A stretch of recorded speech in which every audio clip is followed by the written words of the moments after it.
it's, well, I guess there is that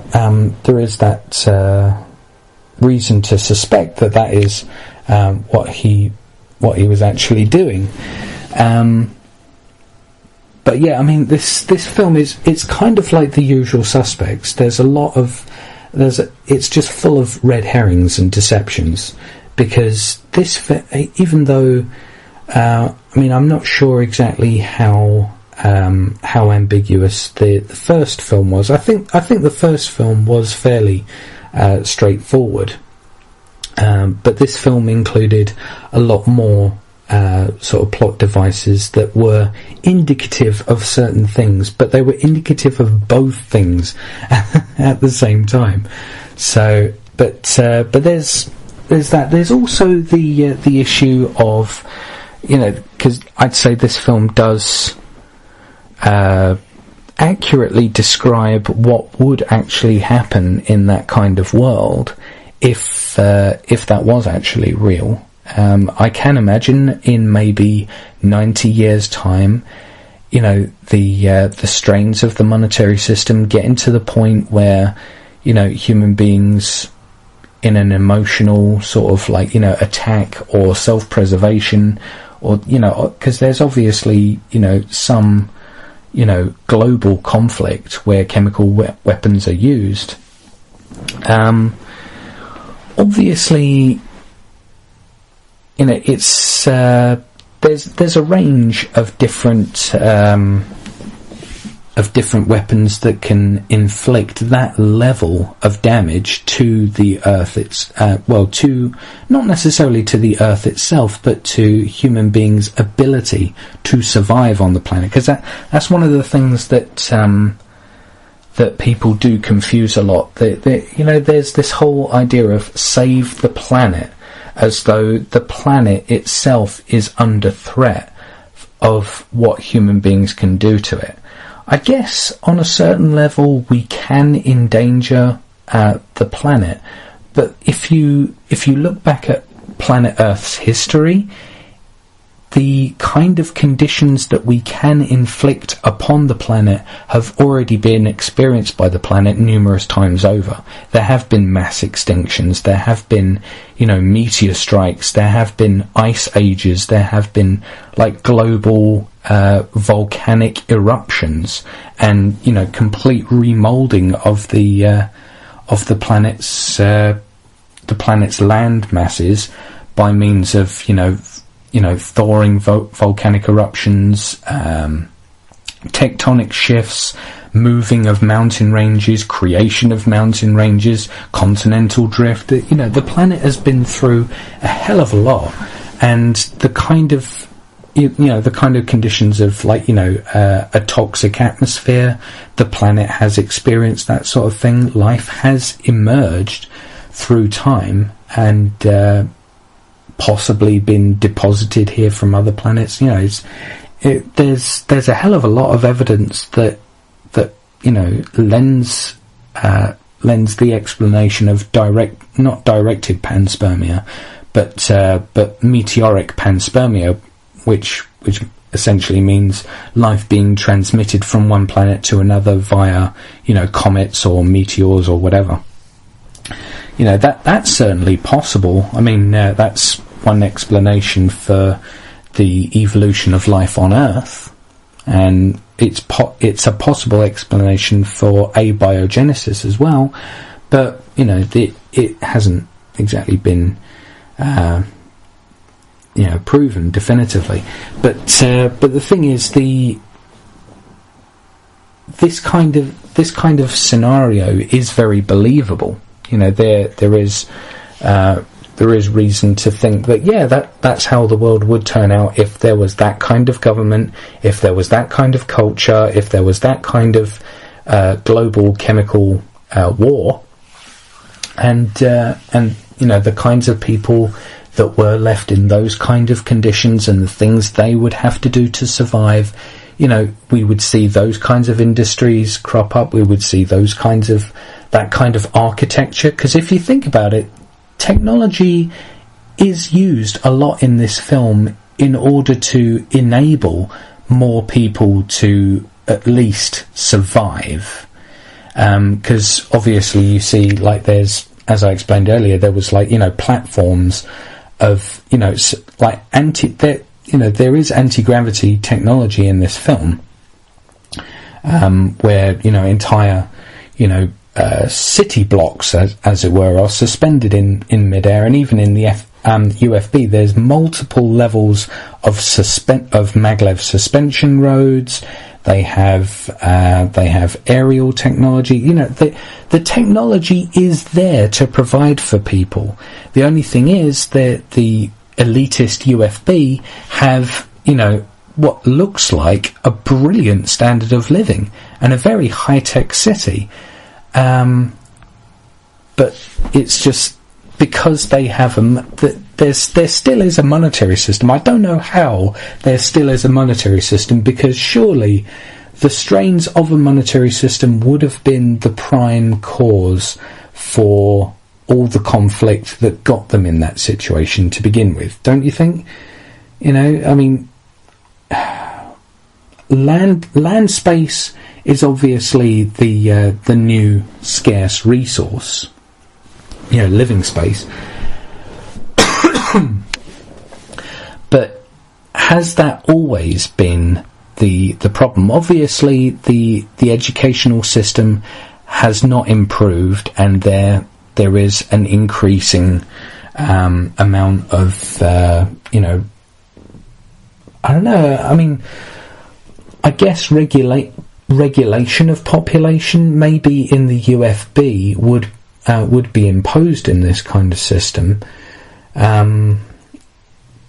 Because there are other films that I have seen that feature sort of like one child or two child family restrictions on its population. Like, for example, the film Ender's Game that I started watching earlier today, but I wasn't able to finish because I was feeling ill and not up to making this podcast, so I had to take it easy for a couple of hours.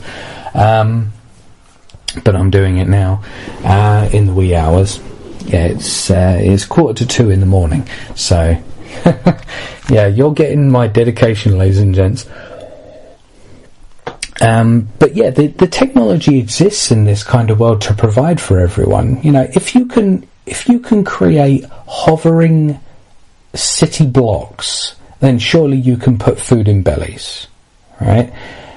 So, I dare say in the UFB it looks like the kind of environment where they could utilize hydroponic and aquaponic farming and also 3D printing. There's 3D holographic technology that they have. Surely it, But yeah, like I said, it's because I think they use a monetary system, or at least a monetary system is implied. Oh yeah, because in the safety deposit box you see packets of money. Now, whether that is because the colony uses money, or whether it's digital money, I'm not entirely sure, because there is a lot of facilities there for automatic transactions from implanted devices such as his hand, the phone that he has in his hand. But no, like I said, the technology is there. So the crises that you see in this film are down to establishment powers not wanting to provide for everyone, wanting to maintain the status quo, and in fact not just maintain the status quo, but increase the amount of control they have over the population, which is obviously the reason why this film deals with a lot of issues of revolution, civil unrest. Well, not mass civil unrest, but at least resistance. Because, as I said earlier, that I am kind of disappointed that this film doesn't show the general public rising up. There's like one teenager. Yeah, there's only one member of the colony which you see actually standing up for themselves, and that's the teenager that Hauser sells his phone to. So. guess it's lucky that Hauser, teamed up with the resistance movement and was successfully able to take down Cohaagen's, efforts for global domination. If it weren't for Hauser, then, we would have seen Cohaagen be successful in the invasion, completely wipe out all the people in the colony, and establish a police state. That's essentially what he's doing. And, because the thing is, we don't see enough of what life is exactly like in the UFB to notice, any kind of substantial, difference between the standard of living. We see the inside of Hauser's apartment, and it's a nice apartment, even though it's an apartment. But he is a secret agent, so you'd imagine that he is on a high payroll, so he would be able to afford a place. But obviously, maybe the overpopulation problem is maybe also a problem in the UFB, since you could imagine that it's the same kind of culture, even though it's a more affluent one, so they're not as overpopulated. Because obviously if you look historically, the kind of populations that tend to multiply more and more and more are the impoverished sections of society, for a couple of reasons. One of them, if you look at the standard of living that we had here in England during the Victorian times, people tended to have much larger families. Why? Because certain members of the family would be dying off, because they would be dying of starvation and different diseases. The standard of living wasn't high, so people would overpopulate to account for the fall off from the standard of living. But even though such a thing would, in some cases, create more mouths to feed and thus more deaths, but that's because back then we didn't have the technology to provide for every single person on the planet. But now we do. That is why the idea of the class system in this film being present is indicative that they haven't addressed the root causes of societal problems. They're just patchworking, just like we're doing today, except in this instance they can patchwork much better because they have a higher rate of technology, because obviously this is supposed to be 80-90 years into the future. But yeah, not all human needs are being met, you see. So this just shows that this is a dystopic future. Yet another one that I can point to where I can say that not all human needs are being met. This is a challenge that I gave out to my audiences several years ago. I challenge you to show me a film that talks about a good future for humanity on Earth in the future, in this dimension. A film that paints out life on Earth as brilliant, no conflict or anything like that, or no conflict needed to get there, right? But obviously, the vast majority, because I personally can't think of any purely utopian. Well, I guess it's not utopian, because such a thing is a misnomer, because life on Earth is emergent, so there are no unchanging perfections, as the term utopia suggests. But there's no truly beneficial picture of humanity for our future. There's always some element of conflict or disparagement, or there's some crises and some inhumanity to the inherent functioning of the system itself, whether it's the functioning of the socio-economic model, or whether it's the attitudes of the government and thus the controls that society is put under. There's always some overarching negativity, and this film is no different. Even though towards the end it sort of hints to a new age of freedom for the colony, but by that time there's only 60 seconds left in the film. So it's like, all right, so look around, what do we see? Okay, we see a lot of emergency vehicles, but that's because the fall elevator has just exploded, so there's a lot of damage, so the people need to deal with that shit. But there's no real implication of what that kind of world will entail. I mean, you know, will the colony be sort of, you know, made into the same standard of living that they have with the UFB? I mean, obviously, no one can come from the UFB to the colony anymore, at least for at least until they can stop all the you know, at least if they can stop the ruin of the fall yo-yoing back and forth through the planet. As I said earlier, that is a huge plot hole that, you know, maybe if there's a sequel, I'll tell you what, I would love for there to be a sequel to this film so they can tie up these loose ends.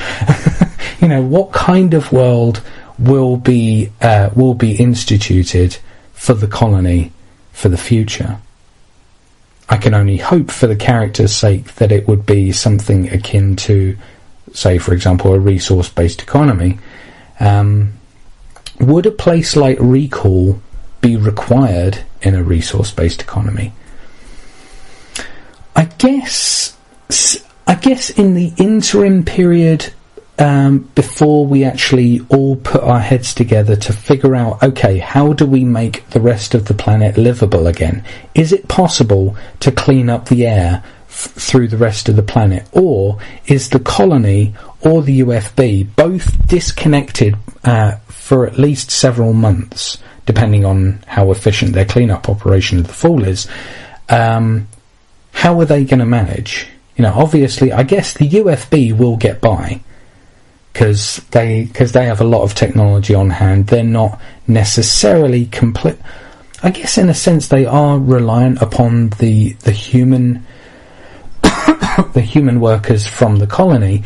But then again, where are the synthetic factories are on the UFB side, so they would be able to replicate a synthetic workforce and not oppress anyone with them, because obviously Cohaagen and his, you know, does Cohaagen have any underlings that will be able to establish his power in his stead? You know, I don't know. That's the thing. There's so many things that this film leaves unanswered and unclear. You know, but I can only hope that they would establish something like a resource-based economy. And I mean, I guess coming back to Recall, in the interim period of being able to clean up the air over the rest of the planet, then I guess Recall would be useful for providing people with memories of, you know, of, like, I don't know, going to New Zealand or something, and say, you know, these are memories that you can have, you know, until we're able to actually get there. Because, you know, obviously, you know, if you've got the technology to you know, for anti-gravity, you've got the technology to be able to clean up the air from chemical fallout. Maybe. I don't know. I can only hope so. But yeah, that's, you know, that's my review of this film. It does touch a lot on some very realistic things, and you know, things that would actually play out the way that it portrays.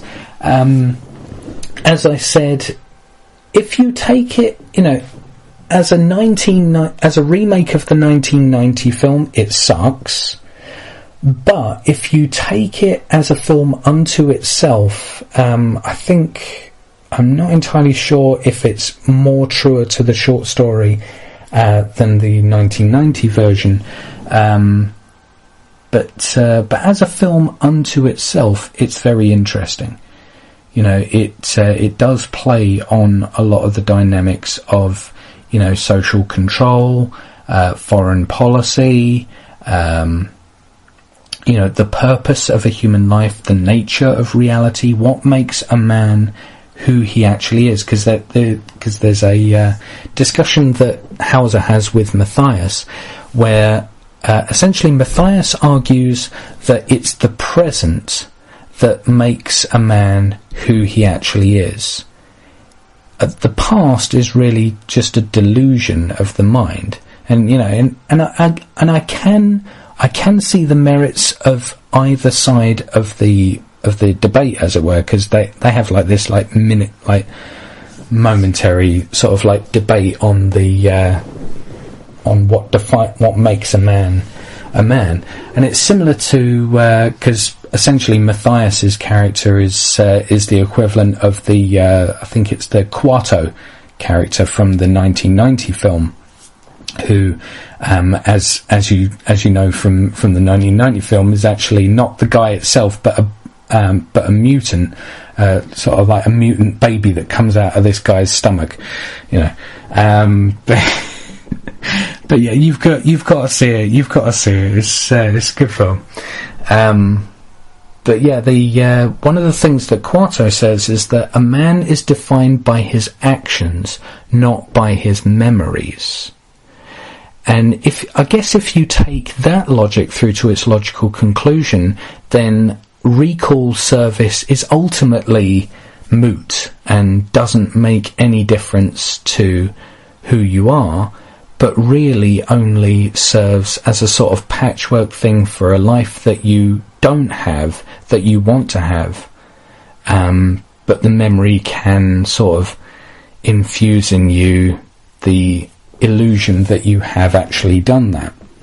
So this film does propose something, but at the same time nullifies it with other things that it contains. So I mean, I guess in that sense, that's where either Douglas Quaid or Hauser, it's not entirely sure which personality it was more in line with the idea of going to recall.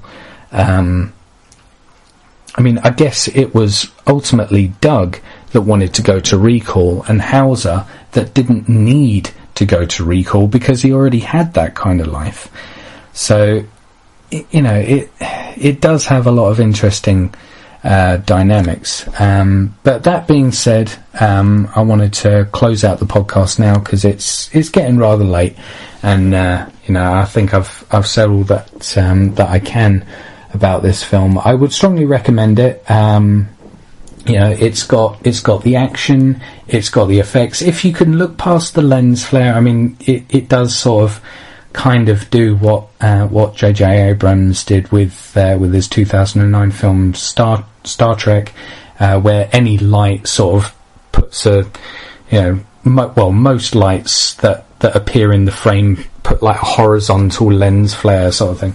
If you look past that, it's got good action, an interesting plot that doesn't resolve itself, that you have to make up your own mind up about. It's got Jessica Biel and Kate Beckinsale, so you can't really argue with that. I can just imagine, it was a good experience for Colin Farrell to do this film, to have two hot women chasing, fighting over him. But yeah, it's an interesting film. So and it does have a relevant, socially conscious message that if you're enslaved and if you're used for your labour, then you cannot be free. And even if that method of enslavement is the only connection to an environment that seems to have a high standard of living, but regardless of that, the colonists may work in the UFB, but every single day they have to take the what would normally be a 42-minute, because if you know your physics, you'll know that it would take 42 minutes to go from one side of the planet to the other. That is, if Britain and Australia really are on direct opposites of the planet, which I'm not entirely sure. But if that was actually the case, then it would take 42 minutes, and you're going back to essentially a slum continent, that's not a brilliant standard of living, and especially if your entire nation, as it were, your entire territory has been implicated in terrorist acts, and thus they need to come over to basically wipe you out. That's something that should have incited a bit more than just blind panic in the population. Obviously there was the resistance movement, but there was no massive civil unrest. All we saw from the colonist population was panic, and that was disappointing. Where it shows that there's only one. As I said earlier, there was just the teenager that stood up for his rights. Maybe if we saw more of the colonists' reaction to these whole events, maybe we could have seen a bit more in like social intelligence and resistance, but we didn't. It was more about the central characters than how the society would react. It was more of a small character piece than a social piece. But that being said, it's an interesting film. But anyway, I'm gonna wrap up now. So this podcast was brought to you by Busy Bees. So if you go to www.busybeescouriers.com and click on the microphone link and enter the code name NWO for the win, you'll get 10% all off your deliveries. This podcast was also brought to you by my triad of sponsorship. At the moment, it's Russell Brand, Green Party MP Caroline Lucas, and Sir Patrick Stewart. They've agreed to co-fund this podcast until they can each spare at least 10 minutes to come onto the show to talk about science and sustainability when applied to society. So I would thank you guys for sponsoring this show.